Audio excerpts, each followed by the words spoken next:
If you would like to support the show and buy us a coffee, head to ko-fi.com/tcfcpod.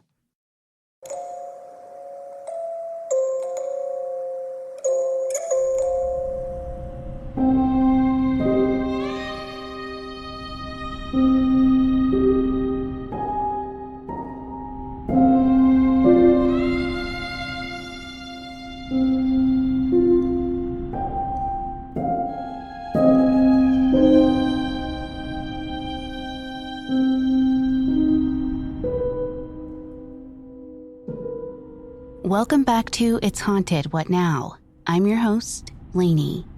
The spooky tales just keep coming in from all around the globe, which makes me so thankful for you. You guys keep creeping me out in the best way possible, and if you follow us on Instagram, you might even catch some of my own personal ghost stories. I also plan to start a YouTube channel that brings stories to life, but that's a few months off. In any case, time to turn out the lights. Okay. Ready to get spooked?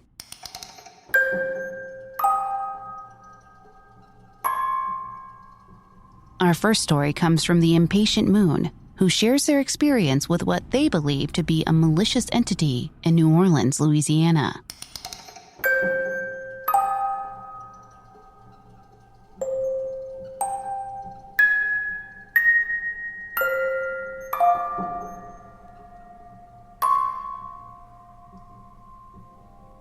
This is an experience I had in 1989. I have never written about this and have only discussed it with 2 other people in the years since it happened. In May of 1989, I was finishing my first year of law school. In February of that year, I had started dating a fellow student who was a self-proclaimed witch. I always thought it was more posing than anything else, but she was attractive and we had a lot of fun together, mostly fueled by drugs and alcohol. Once, on a clear Saturday afternoon, she made us do a seance in her apartment. Maybe it was the stimulants, which we were not strongly into that day, or maybe it was real. In the middle of it, a storm arose outside. Doors in her apartment slammed, and I had a vision of the woman I was trying to contact. My friend described to me what I saw, and she was quite accurate. This is mostly backstory, but it does help emphasize the main story. After final exams, we went to New Orleans for a few days of Jazz Fest. The only room we could find was in a newer hotel in the central business district. We checked in with quite a large amount of powder, which we depleted over the next few days. I'm mentioning the drugs out of a sense of disclosure and because the statute of limitations has long since run. Jazz Fest ended while we were there, and the town cleared out. She wanted to stay one more night at an older hotel in the French Quarter. So we checked into the Hotel Provincial on Chartres Street. It's kind of a rambling affair with parts of it taking up the width of the block. They gave us, I think, room 523, which overlooked Decatur Street. Underneath our level were shops, one of which had an awning you could walk on, so we did. For our last night in New Orleans, we ordered room service, then moved a table and chairs through the window onto the awning of the shop below and ate dinner outside. Screw it, it's New Orleans, you do what you want. By this time, we had exhausted our supply of drugs and weren't really drinking hard. I guess it was the night to rest up before going home. New Orleans is like that. After dinner, we crawled into bed and watched TV for a while, and yes, we had sex. I did not know it would be the last time. She fell asleep before I did. I was awake, feeling that something was not right. I kind of had a feeling that we were about to break up. I loved her, or thought I did. 30 years later, I realized I was in love with having a good time. The room was not completely dark because nothing was going to block the streetlights from seeping in. I want to emphasize that I was completely awake. I was not in a twilight or dozing. 100% awake. I got the feeling something was about to happen. I distinctly remember thinking, something bad is about to happen. I felt my body stiffen, getting ready for something that I could not describe. From the other corner of the room over my left shoulder, I saw a blue light. The light moved around the room, went above the bed, and came down. Immediately from a dead sleep, she jumped from her back on top of me, slapping and hitting at me and clawing. She said nothing. I finally got my hands around her wrist. Our eyes met and she went limp. She got off me and flopped onto her back on her side of the bed. She kind of laughed, but nervously. "I'm sorry," she said. "I didn't know what I was doing." She got back up and went to the bathroom. While she was in there, I went to my backpack and very deliberately removed the bullets from the magazine of the Smith & Wesson I had in there. I don't know why, it just seemed to be a good idea. She came out of the bathroom and asked me what I was doing. Nothing. She knew I was lying. She didn't know about the handgun until that very moment. Finally, she said, "That's probably a good idea." We didn't talk about it. She went back to sleep and I finally did. The next morning came without incident. When we checked out, I asked the desk clerk, "By the way, does that room have a history?" "What do you mean?" "You know, a history like things happening in it, weird things." He was sort of nonplussed and fumbling for a response when the thing that scared us the most happened. A manager quickly emerged from the office behind the front desk.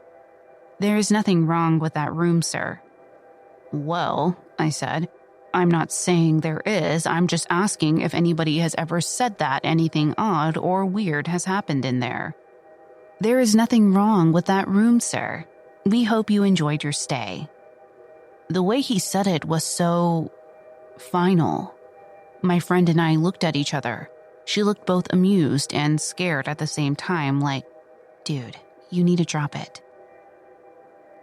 Here we are, in the cradle of voodoo, supernatural, paranormal, whatever, in the entire North American continent, and we were being told to shut up about a paranormal incident. Man, this is the kind of thing they advertise here. They charge extra for it, and this dude was telling us it didn't happen. We drove most of the way home in silence. Finally, I couldn't take it anymore. "What happened last night?" "Something told me you were trying to kill me," was all she said. She was slumped in the car seat, eyes hidden behind sunglasses. I knew the relationship was over. "You know I wouldn't do that." "I know," she said. She sounded sincere. She paused, looked out the window. "But that dude sure didn't want to talk about it, did he?" "Nope, and that bothers the hell out of me," I said. "Me too." And that was that. When we got back home, I took her to her apartment. She said she wanted some time to herself. When I called her a few days later, she was vague about seeing me again. She never brought up the incident in the hotel, and I knew that wasn't it, really. She was a complicated, confused person. She liked me because I had an open mind and, at the time, money to spend. She was one of those don't get too close types. I suppose falling in love and then having a spirit invade her was, despite her professed infatuation with the supernatural, not on her list of things to do. A few years later, after law school graduation, she was in the wrong place at the wrong time when the police arrived. She had to wear an ankle monitor for a year or so and never, as far as I know, was allowed to take the bar exam. One day around 2006, I was walking across the street downtown and she was crossing the other way. We looked at each other briefly and I saw her smile. Honestly, I was so far past the point of giving a damn that I just kept walking. My wife knows nothing about this. She and her family have a long relationship with New Orleans, been there a lot, had a relative that lived there, that kind of thing. Early on in our courtship, I let it slip that something weird happened to me there, but then immediately regretted saying it. I promised to explain it later. That was 15 years ago. In the times she and I have been there, the subject has never come up. That was a pin I never circled back to. When I was writing this, I Googled the hotel for information. I see now that they do, at least, promote a paranormal incident a hotel worker had, but nothing like what I'm describing. Another website of top 10 haunted hotels says a female guest reported being pulled from her bed by a hand and dragged across the room while she kicked and screamed. That sounds familiar, and I wonder if my friend ever got to someone with her story. I doubt it. She would have at least told the truth about the spirit making her attack her partner. A review on TripAdvisor says that Building 5 is the haunted building, and the guest reported seeing a dark presence that was not malevolent. We were, I guess, in Building 5. Not malevolent, though, is inaccurate. Other websites mention hauntings. The internet, as we know it, did not exist in 1989. If it had, I would have spent days upon days spreading the story around. I don't believe now the same way I did then. I watch YouTube videos about paranormal and creepy and think, hoax, fake, or whatever. But to this very moment, I believe something was in that room, and it is not something I want to meet again. Maybe if you don't believe, it leaves you alone. And finally, JC, wherever you are, I hope life has been good to you.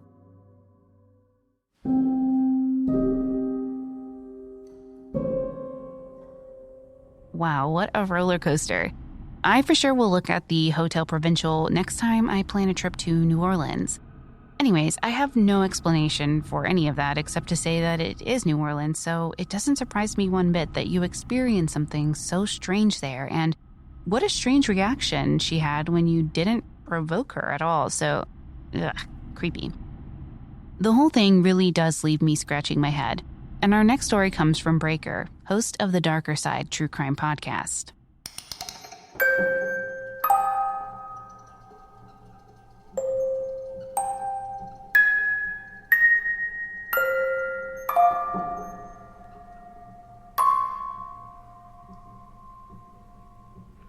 Hi, lady. This is Breaker from the Darker Side True Crime. I have a story for you. First, a little background. My mom tells me I'm clairvoyant. So is my grandmother, she's told me. I've always could feel evil things, people's negativity. I could sense when something bad would happen. Disclaimer here. Not that something bad would always happen, although. I can even sense evil entities at times. These abilities can be somewhat sensitive and overwhelming at times, so over time I've learned to block them off. Anyhow, to the story. I live in Hawaii. We say that we're probably one of the most haunted states in America. One night when I was living in Chinatown, I remember I had just gotten up, still a little hazy, and just lying there in bed. And that's when I saw him. An Asian teen, possibly about 16, thin, wearing a t-shirt and a ball cap backwards. Right there, right in front of me. I was lying there with my arm under my head. And that's when it happened. He punched me right there in the armpit. I remember thinking to myself, it didn't hurt. And then that's when it hurt. And that's also when I realized the booger didn't have legs. I jolted up, I looked around, and the boy was gone. So was the pain, for that matter. The rest of the day happened without any further paranormal activity. I do have another story for you if you're interested. Not as good as this one, though. Love your podcasts. Keep up the great work.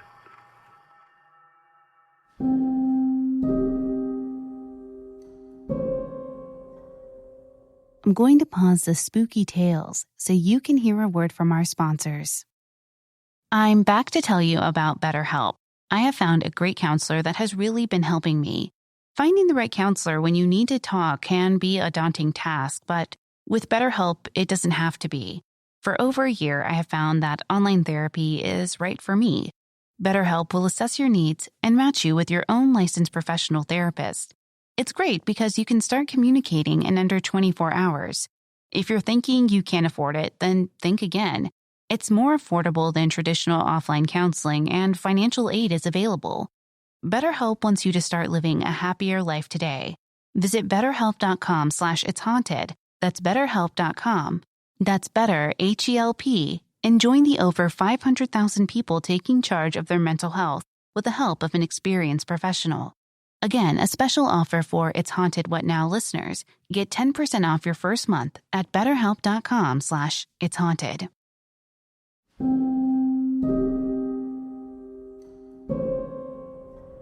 Thanks, Breaker, for sharing your story. And like I tell everyone, just assume I want to hear your story. Send it on down when you can. I had no idea that Hawaii was considered super haunted, which makes me hope there are some listeners out there who have some really cool stories. This was strange, like why did he just decide to punch you? We will probably never know. Karen comes to the show with her creepy tale.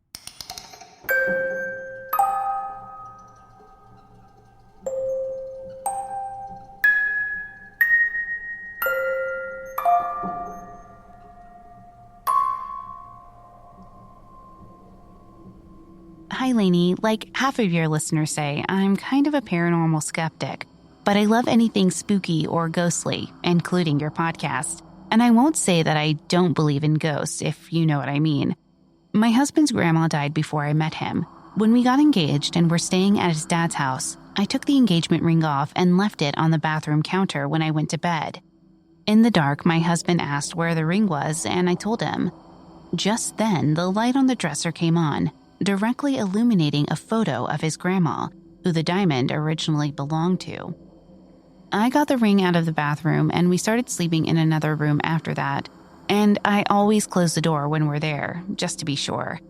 I also sleep with my ring when I'm there. So that was in 2004. Fast forward to sometime over the past 6 or 9 months. We were at my in-laws again, and my husband's stepmom asked if I wanted to take a different old photo of the grandparents with us. A cool old portrait in an oval frame, so I was like, bring it. I hung it up in our living room, and it only made me feel a tiny bit weird. The following things have happened since then, and nothing like them had ever happened before. I was home alone, working, and the TV came on. The remote was nowhere near me, and the TV hadn't been on in hours. So I went to pick up the remote and said out loud, "Look, we're not watching TV right now," turning it off. Another time, we were all in the living room sitting down. My husband, our 10-year-old kid, and our 80-pound dog were there. There was a big, fairly heavy cardboard guitar box leaning at an angle against the dining room table. No one was near it. Suddenly, the box fell over with a loud thud. No one was walking around or doing anything that would shake the floor or anything like that. To be clear, the box fell over the opposite way that it was leaning. It was leaning toward the table, and you would think that it would slide down, if anything. But it went the complete opposite way, out away from the table, if that makes any sense. In other words, it looked like someone had pushed it. My husband reported these next two things, and I know it's not fair, but I don't give them as much weight as my own experiences. He said he was looking everywhere for a specific guitar pick when he looked back at the bed, where he had already searched, and there it was. Another time he was recording himself playing guitar and says that in the video you can hear a second guitar playing. I couldn't tell, but he said it's really weird. So the grandma in the photo and who originally had the diamond played guitar. I think this was when I took the photo down and put it in our room, leaning up against the wall by the dresser so you can't really see it. I know that seems like a weird move, but looking at it was creeping me out. Yet I was nervous about putting it away exactly. My husband was like, "Oh, you shouldn't have done that." I got pissed at him for trying to scare me. He was joking, which I knew, but still. Sometime later, I was putting something away in my son's room at night. He was in the living room at that time. I turned the overhead fan light on, and the best way I can explain it is like a commercial haunted house prop light. It sort of flickered and flashed in a way that I've never seen ever in 44 years. It was extreme and ongoing, and it didn't look realistic at all, or like an electrical issue. That light has never acted weird in the past, although, full disclosure, the fan part has malfunctioned before, but not in a spooky way. I was like, dude, to my husband, not my kid, "Come here." Naturally, it stopped before he got there. Another time, we had been out of town for a day, and so my neighbor had been over to let our dog Boone out. We still had the Christmas tree up, but just with some star-shaped lights, which were on a timer.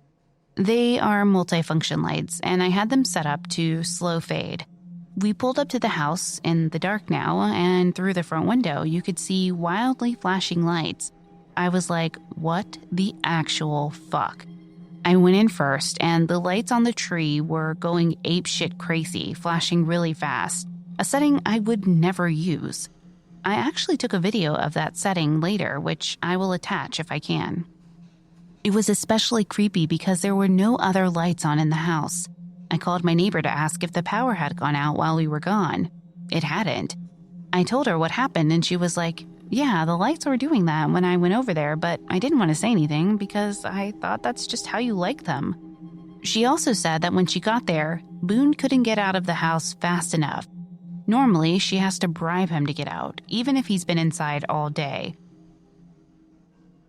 All right, there's one more thing, and it's the one that really creeped me out. My son falls asleep without enough covers on, so I always cover him up after he falls asleep. He virtually never wakes up when I do this. One night, when I went to cover him up, and I'm not shitting you here, he sat up really fast with his arm outstretched and grabbed my hand, while he had his mouth open the way a motherfucking dementor would. I don't remember if his eyes were open, but I reflexively slapped his hand away. I know, great mom. Then he grabbed me around the neck and pulled me down into a big hug. Neither one of us said anything. What the fuck? What the fuck?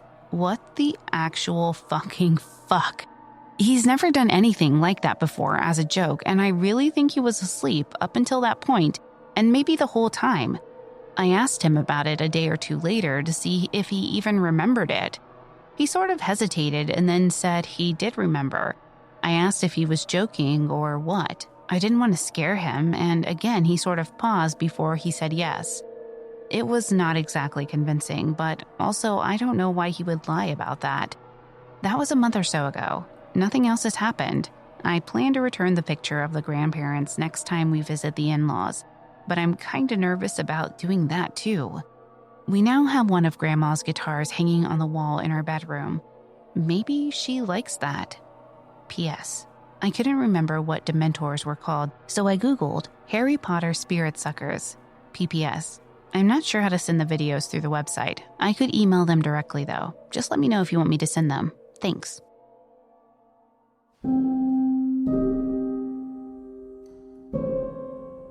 Wow, Karen, what a story. I have the videos, and we will post them on our Instagram and Facebook page for you to check out. I always sage anything that I am ever given. You just never know the type of energy that comes with it, whether it's good or bad. So I like to be safe and just clear any energy that isn't mine. It's just a helpful, spooky tip for you. Now Chay is back to share another story with us, and all we gotta say is, keep it coming.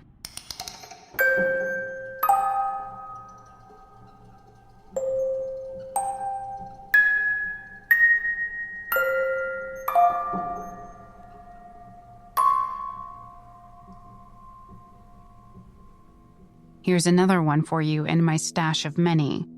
When I was about 15, I lived in the country that had a barn in the back pasture that we kept our feed and tack in.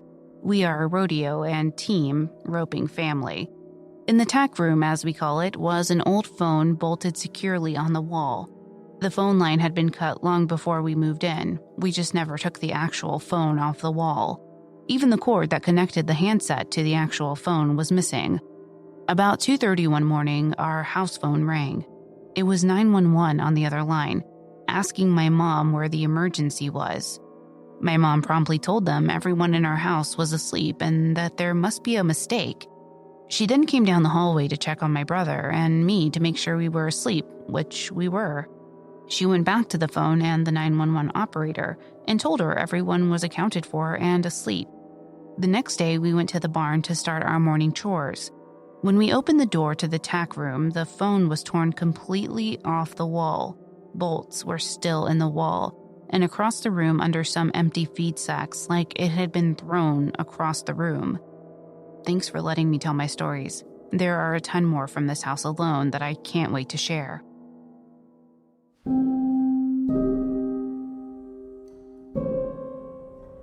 Okay, so these types of stories really do freak me out. Chez, our audio engineer, has a very similar story, and it always gives me goosebumps. I hope he decides to share it someday. Hint, hint. But I would be so paranoid thinking someone had spoofed my number or was calling from my home, and it's even more creepy that it came from a phone with no phone line connected to it. So thank goodness I don't have a landline anymore. Well, that wraps up this episode. If you'd like to submit your own spooky tale to be read on the show, head to hauntedpod.com and click on the link to submit your story. You can also email me at hauntedpod@gmail.com. Thank you for listening. If you enjoyed this episode, please leave a positive review on Apple Podcasts or your podcast player of choice. It really does help. You can find us on Twitter at podcast_haunted, Instagram at It's Haunted What Now, or at hauntedpod.com. The official composer for the show is We Talk of Dreams. Check him out on Twitter at We Talk of Dreams or wetalkofdreams.com. Audio engineering is provided by Chay Multimedia. Until next time. Did you hear that?